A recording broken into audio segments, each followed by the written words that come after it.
கர்த்தருடைய நாமத்துக்கு மகிமை உண்டாவதாக. நான் ஒரு இந்து குடும்பத்தில் தான் பிறந்தேன்.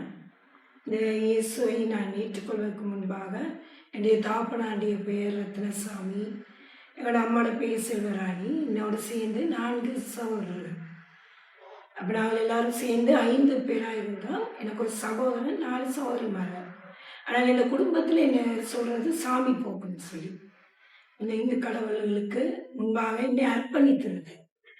அந்த விசேஷமான அந்த இடம் குடும்பம் இருந்தாலும் இந்த யாழ்ப்பாண பிரதேசத்தில் இருக்கிற நல்லூர் கந்தர் சுவாமி கோயிலில் எனக்கு சரியான ஈடுபாடு உண்டு. அந்த கோயிலில் நான் ஒவ்வொரு திருவிழாக்கும் அடியெடுக்கிறேன். அப்போ அப்படி அடியெடுத்து 25 நாளும் என்னை அந்த கடவுளுக்கண்டே அர்ப்பணம் செய்திருந்தேன். அப்போ இந்த இனக்கலவரம் உருவாகினது ஒரு 83ஆம் ஆண்டு கொழும்பில் இனக்கலவரம் உருவாகிற நேரம் எங்கள் அப்பா யாழ்ப்பாணத்தால் சொல்லி எங்களை வீடு முழுக்க எரிச்சிட்டாங்க. அப்போ நான் அந்த நேரத்தில் ஸ்கூலில் இருக்கிற நேரம் எனக்கு அதிகமாக முஸ்லீம் மக்கள் தான் எனக்கு உதவி செய்து எங்களை எல்லாரையும் ஒரு இடத்துல அவங்களோட வீட்டுக்குள்ளே தான் எங்களை மறைத்து வைத்திருந்தார்கள். அந்த நாளிலிருந்து எனக்குள்ளே ஒரு பயம், யாரும் என்னை பின்தொடர்வது போல அடிக்கடி எனக்கு ஒரு சத்தம் கேட்குறது, நீ தற்கொலை செய்யுன்னு சொல்லி. அப்போ அந்த நேரத்தில் நான் வெளியே போகிறதுக்கு பயப்படுவேன். எதுக்கடுத்து எதை சின்ன ஒரு காரியத்தை கண்டாலும் எனக்கு ஒரு பயம் இருக்குது. ஆக்களுடன் அந்த முகமுகமாக கதைக்க மாட்டேன். ஆக பாடசாலைக்கு மாத்திரம் தான் போவேன். இந்த வாழ்க்கையில் பாடசாலையும் வீடும் தான்.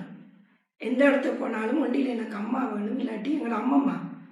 ஆனால் எங்களோட அம்மம்மா ரட்சிக்கப்பட்ட ஒரு ஆள், அது எங்களுக்கு பிறகுதான் தெரியும். ஆனால் நான் இப்பொழுது இயேசுவாமி ஜீவிக்கிறது போல நான் ஜீவிப்பதற்கு முக்கிய காரணம் அவரை நான் ஏற்றுக்கொண்டது.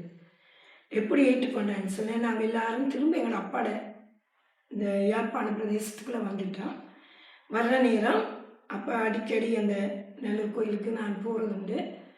என்னை சரீரம் முழுவதையும் அதுக்கண்டே ஒப்பு கொடுத்தேன். ஆனால் என்னை வீட்டில் என்ன ஒரு செல்ல பிள்ளை மாதிரி தான் பார்ப்பாங்க. ஏன்னா நான் சொல்கிறதெல்லாம் நடக்கும்னு சொல்லி அப்படி ஒரு நம்பிக்கை இருந்தது. அப்போ எங்களோட அம்மா ஒரு நாள் சொன்னால் என்னை கூப்பிட்டு, நான் அந்த பெரிய பிள்ளை ஆகிட்டேன். அந்த நேரம் அந்த குறிப்பை பார்ப்பாங்க. அது பார்க்குற நேரம் அவர் சொன்னாராம், 18 வயசு வரைக்கும் இந்த பிள்ளை உயிரோடு இருந்தால் நீங்கள் அந்த குறிப்பு எழுதிட்டு போகலான்னு சொல்லி. அப்போ அதுலேருந்து என்ன அப்படி கவனமாக பார்ப்பாங்க எல்லாரும். அந்த இதில் எனக்கும் தெரியாத, ஆனால் எனக்கு அந்த சத்தம் கேட்டுக்கொண்டே இருக்கும், நீ தற்கொலை செய். அந்த வார்த்தை வர்ற நேரம் எனக்குள்ள அறியாமலே ஒரு பயம் என்னை ஆட்கொண்டு கொண்டிருந்தது.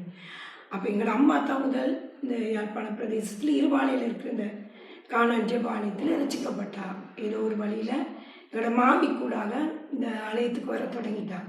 அப்போ என்ன இப்படியாவது அதுலேருந்து விடுதலை ஆக்கணும்னு சொல்லி எங்களோட அம்மா பொய் சொல்லித்தான் என்னை இந்த ஆலயத்துக்கெல்லாம் கூட்டிகிட்டு வந்தாங்க. அப்பொழுது இந்த இயேசுவாமி மரித்து உயிர்த்தெழுந்த அந்த ஈஸ்டர்ன்ற அந்த நாளை சந்தோஷமாக கொண்டாடி கொண்டிருந்தாங்க. எனக்கு இந்த ஆலயத்துக்குள்ளே கூட்டிக் கொண்டு வர்ற நேரமே என்னை அறியாமலே ஒரு பயம். நான் வரமாட்டேன்னு அம்மாட்ட சொல்லிட்டேன். அம்மா இல்லைன்னு சொல்லி எனக்காவான்னு சொல்லி இருந்து அந்த பாட்டு பாடினாங்க. அதில் எனக்கு ஒரே ஒரு அந்த பாடல் வரி தொட்டது, உனக்காக மறித்தேனே நீ எனக்காக என்ன செய்தான்னு சொல்லி. அந்த வார்த்தை ஏதோ அந்த இடத்துல எனக்குள்ளே என்னமோ நடந்து கொண்டிருந்தது. கடைசியாக எல்லாம் முடிஞ்ச உடனே எல்லாரையும் ஜெபிக்க வான்னு கூப்பிட்டாங்க. அப்போ நான் எழுந்து போகவே இல்லை. எனக்குள்ளே ஏதோ எல்லாம் செய்து கொண்டிருந்தது. அப்போ எங்களோட பெரிய பாஸ்டர் அவர் நேராக இந்த தலையில் கையை வச்சு ஜெபிச்சு, நான் என்ன அறியாமலே நான் அப்படி மயங்கி விழுந்துட்டேன்.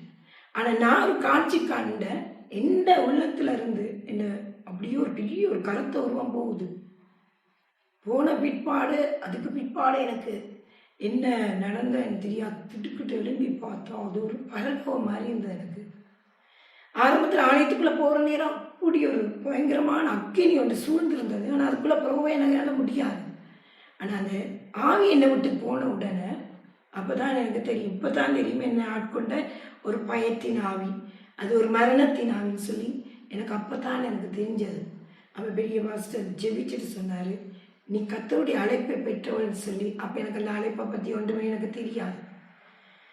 நான் அதெல்லாம் சொல்லிட்டு வீட்டுக்கு போயிட்டேன். வீட்டுக்கு போனால் நான் காலையில் 4 மணிக்கு கிளம்பி சாமி படத்துக்கு பூ வைக்கிறது அதெல்லாம் செய்யுது. சாமியை வணங்கிட்டு தான் மற்ற விஷயம். ஆனால் அன்றைக்கு அதுக்கு பிற்பாடு அதுக்குள்ளே போகவே விருப்பம் இல்லாமல் எனக்கு. அப்போ நான் ஒரு நாள் என் வீட்டில் ஒருத்தருமே இல்லை. நான் நீர் ஜீவனுள்ள கடவுள்னு சொன்னான், என்னோட நேரடியாக பேசுன்னு சொல்லி. முழங்காலேருந்து எனக்கு ஜெபிக்க தெரியாது, அப்படி ஜெபிக்க எனக்கு ஒன்றுமே தெரியாது. ஆனால் இயேசுவை கூப்பிடுங்கன்னு சொல்லி அந்த நேரத்தில் பெரிய பாசம் சொல்லியிருந்தார். அப்போ நான் கேட்ட ஒரு காரியம், நீ ஜீவனுள்ள கடவுள்னா இப்போ என்னோட பேசுன்னு சொல்லி நான் முழங்கால்லேருந்து அந்த சாமி அறையிலேருந்து தான் ஜெபித்தேன், அந்த கூப்பிட்டேன் நான். இப்போ அதை நாங்கள் ஜெபம்னு சொல்கிறோம். அப்போ எனக்கு அது ஜெபம்னு தெரியாது. ஆனால் நான் கூப்பிட்டேன் நான், இயேசுவே நீ ஜீவனுள்ள கடவுள்னா என்னோட பேசுன்னு சொல்லி. அதே பாடல் வரிகள், உனக்காக மரித்தேனே நீ எனக்காக என்ன செய்தான்னு சொல்லி அப்படி அந்த அரை முழுக்க ஒரு பிரகாசமான ஒரு வெளிச்சம் வந்தது.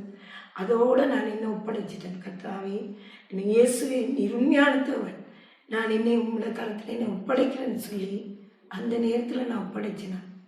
ஒப்படைச்ச பிற்பாடு எனக்கு எதுவுமே அந்த நேரம் நான் 7 படித்து கொண்டிருந்தேன்னா அந்த படிப்பு கூட என்னால் அதுக்கு மேலாக நான் இயேசுவை காணோன்னு சொல்லி அப்படி ஒரு வாஞ்சி தான் எனக்கு வந்தது. இயேசு என்னை விடுதலை ஆக்கிட்டாருன்னு சொல்லி அவ எல்லாருக்குள்ளேயும் ஒரு மாற்றத்தை என்ன கண்டாங்க. என்னன்னா முதல் கிறிஸ்தவர்களை எதிர்த்தேன். அந்த பக்கத்தில் அந்த இப்படி சிஸ்டமாக வந்தால் கூட அவங்கள நான் கணக்கெடுக்கிறதில்ல. ஒரு நாள் வீட்டை தேடி எங்களோட அம்மா எங்களுக்கு தெரியாமலே இங்கே ரட்சிப்புக்குள்ளே வந்துட்டாங்க. ஆனால் அது எங்களுக்கு தெரியாது. சிஸ்டர் வீட்டை வர நேரம் அப்போ நாங்கள் எல்லோரும் 2 குடும்பம் இருந்தால் எல்லாம் நாங்கள் கேர்ள்ஸ் கூடனால படம் பார்க்குறது கூட, நாங்கள் லீவு நாட்களில் படங்கள் பார்க்குறது கூட. அப்போ ஒரு நாள் நாங்கள் படுத்திருக்கிற நேரம் ஒரு சிஸ்டர் வந்தோடனே எங்களோட அம்மா என்ன சொன்னாங்கன்னா, இவங்களுக்கெல்லாம் சரியான வருத்தம் சொல்லிட்டு அம்மாவும் சரியான துக்கம், பொய் சொல்லிட்டேன்னு சொல்லி. ஆனால் எங்களுக்கு அப்போ நாங்கள் இயேசுவை ஏற்றுக்கொள்ள இல்லை. இது நான் விடுதலை ஆகிறதுக்கு முதல் ஒரு நடந்த சம்பவம். அப்போ சிஸ்டமாக வந்தால் வீட்டில் யாரும் இருந்தாலும் நான் இல்லைன்னு சொல்லி, அம்மா இல்லை எங்களோட அம்மம்மா இல்லைன்னு சொல்லி கதவடைச்சிடுவேன். அப்படி ஒரு எகெயின்ஸாக இருந்தேன். அப்போ அப்படி இல்லாமல் இருந்த பிற்பாடு இந்த இதில் இந்த நாவிலேருந்து விடுதலை பெற்ற உடனே எனக்குள்ள இயேசு என்னை தொட்டார். அந்த விசுவாசத்தோட அவரை நான் எப்படியாவது காணணும், அவரை நான் பின்பற்றணும்னு சொல்லி அதுக்கு பிற்பாடு எதில் உலகத்தில் எந்த ஆசையும் எனக்குள்ள வராமல் போயிட்டுது. அப்போ நான் அப்பா கேட்டார், அப்போ அந்த டீச்சிங் இதுக்கு செய்தியான்னு கேட்டு அப்போ நான் ஒன்று சொல்லிட்டேன். அப்போ அதுலேயும் ஃபோமெல்லாம் வந்துட்டு எனக்கு. அப்போ இப்படி இயேசு என்னை தொட்ட பிற்பாடு ஒரு நாள் அப்பாட்ட நான் நேரடியாக போய் சொன்னேன், அப்பா இப்படி நான் ஊழியத்துக்கு போகிறேன்னு சொல்லி கடவுளுக்காக இயேசுவுக்காக சேவை செய்ய போகிறோம். அப்போ தான் எங்களோட அப்பாவுக்கு ஒரு கோபம் வந்தது. இவ்வளோ நாளாக எங்களோட தாப்பனை பொறுத்தவரையில் அவர்கிட்ட எந்த தீமையான பழக்க வழக்கமும் இல்லை. ஆனால் கடவுள் பக்தி நிறைஞ்சவர். அவர் எல்லாரோடையும் இந்த வாதாடவன்னு சொல்லி எல்லா மத புத்தகங்களும் அவர் படிக்கிறார். அப்போ அப்படியே அப்பா எங்களை எல்லா இடம் விடுவார், எல்லாத்தையும் கட்ட இருந்து கொள்ளுங்கன்னு சொல்லி. ஆனால் நான் ஊழியம் சொன்ன அந்த வார்த்தை அவர் பிடிக்கல. அவர் சொன்னார், குடும்பத்தோடு அழிச்சிட்டு நானும் சாக போகிறேன்னு சொல்லி. அப்போ நான் சொன்னேன் ஒரு வார்த்தை, அப்பா நீங்களும் அம்மாவை என்னை கொண்டு போய் விட்டா தான் நான் நாளையத்துக்குள்ளே போய் ஊழியம் செய்வேன்னு சொல்லி. ஏன்னா தாயும் தகப்பனையும் கனம் பண்ண சொல்லி எங்களை வேதத்தில் இருக்குது. அப்போ நாங்கள் ஒரு பக்தியில் குடும்பத்தில் வளர்க்கப்பட்டனால தாயும் தகப்பனாரையும் நாங்கள் அப்படி கனப்படுத்தினாங்க. அப்போ சொல்லிட்டு ஒரு வெள்ளிக்கிழமை இருக்கும், வெள்ளியிலேருந்து ஞாயிற்றுக்கிழமை நாங்கள் இங்கே வர்றதுக்கு ஆயத்தமாக இருக்கணும். அப்போ நம்ம 3 நாள் உபவாசமாக இருந்து அப்பாட்ட கேட்டு ஒன்றுமே சொல்லலை. ஞாயிற்றுக்கிழமை காலையில் என்னோட தாப்பனாரே சொன்னார், சரி வா நீ ஊழியம் செய்ய போகிற என்னன்னு சொல்லி. எனக்கு தெரியலை, நான் கொண்டு போய் விடுறேன். என்னை அம்மா அப்பாவும் கூட்டியிருந்தாங்க. நான் சரியான அழுகையோடு தான் வந்தாங்க. என்னை இல்லை சரியான அன்பு. ஏன்னா குடும்பத்தை விட்டு நான் பிரிஞ்சதே இல்லை. ஆனால் அப்போ எனக்கு 18 வயசு தொடங்க போகுது. அந்த நேரம் தான் என்னை இயேசுவாமி தொட்டார். அப்போ எங்களை பெரிய பாஸ்டர்கிட்ட ஒரு வார்த்தை சொன்னது. எங்களை அப்பா பெரிய பாஸ்டர்கிட்ட கரத்தில் கொடுத்துட்டு சொன்ன ஒரு வார்த்தை, இவன் ஏதோ ஒரு ஊழியம் செய்ய போகிறான், எனக்கும் விளங்க இல்லை. ஆனால் 4 மாதம் தான் பார்ப்பேன், அதுக்கு பிறகு நான் கூட்டிகிட்டு போயிடுவேன்னு சொல்லி. அப்போ நாங்கள் இங்கே இருக்கிற சிஸ்டமாக எல்லாரும், ஏன்னா இது ஒரு அன்பான குடும்பம். இந்த குடும்பத்தில் எல்லாம் பாஸ்டமாக சிஸ்டமாக பெரிய பாஸ்டர் எல்லாரும் சேர்ந்து எங்களுக்கு ஜெபித்தார். இப்போ நான் அந்த ஊழியத்துக்கு வந்து 46 வருடம். இன்னும் தான் எங்கள் அப்பா வீட்டவான்னு சொல்லி கூப்பிடையில. இப்படி இயேசுவாமி என்னை தொட்டார். அவருடைய ரட்சிப்புக்குள்ளே என்னை வழி நடத்தினார். இப்போ நீ வேதத்தில் சொல்லப்பட்டிருக்கிறது, வருத்தப்பட்டு பாரம் சுமக்கிறவர்களே நீங்கள் எல்லாரும் என்னிடத்தில் பாருங்கள், நான் உங்களுக்கு இளைப்பாறுதல் தருவேன்னு சொல்லி. நான் உங்களுக்கு ஒன்று சொல்லக்கூடிய என்னவென்றால், நான் பெற்ற இந்த இன்பத்தை, இது ஒரு மதமாற்றம் இல்லை, உள்ள பாருங்க, ஒரு சரியான ஒரு பாதை தெரிஞ்ச பிற்பாடு ஒரு பிள்ளையான பாதைக்குள்ளே நாங்கள் போக வேண்டிய அவசியம் இல்லை. அப்போ இவரை நானே வழியும், நானே சத்தியமும், நானே ஜீவனுமாக இருக்கிறேன்னு சொல்லி இயேசுவாமி சொல்லியிருக்கிறார். அப்போ இப்படியாப்பட்ட இயேசுவாமி என்னை தொட்டு அவருக்கு தான் மெய்யான வழின்னு சொல்லி காண்பித்த பிற்பாடு அந்த நாள்ல இருந்து எனக்கு அப்படி உலகம் தராத எத்தனையோ சந்தோஷத்தை எதிர்பார்த்துருந்தேன். உலகத்தில் படிக்கிற நேரத்தில் ஃப்ரெண்ட்ஸோடு சேர்ந்து சினிமா பார்க்குறதுல எல்லாத்துலேயும் சந்தோஷப்பட்டேன் நான். ஆனால் இந்த ஜனங்கள் அழிந்த பிற்பாடு அந்த ஜனங்களுக்குள்ள இருந்த அந்த மரணத்தின் ஆவி தான் என்னக்குள்ளே பிரவேசிச்சதுன்னு சொல்லி இப்போ இயேசுவாமி நான் அறிஞ்ச பிற்பாடு தான் அறிந்து கொண்டேன். ஆனால் இந்த தேவ பிள்ளைகள் எனக்காக ஜெபித்தாலும் சொல்கிற ஒரே ஒரு வார்த்தை, நீ கடவுளுக்கு தேவை. ஆனால் பிசாசு என்னை குறித்து வச்சது 18 வயசோட அந்த வாழ்க்கை இந்த பூமியில இல்லை, நீ எனக்கு சொந்தம் சொல்லி பிசாசு என்ன குறிச்சது. ஆனால் இயேசுவாமியோட ரத்தத்தினால அதை அழித்து என்னை ஜீவனோட வைத்தார்.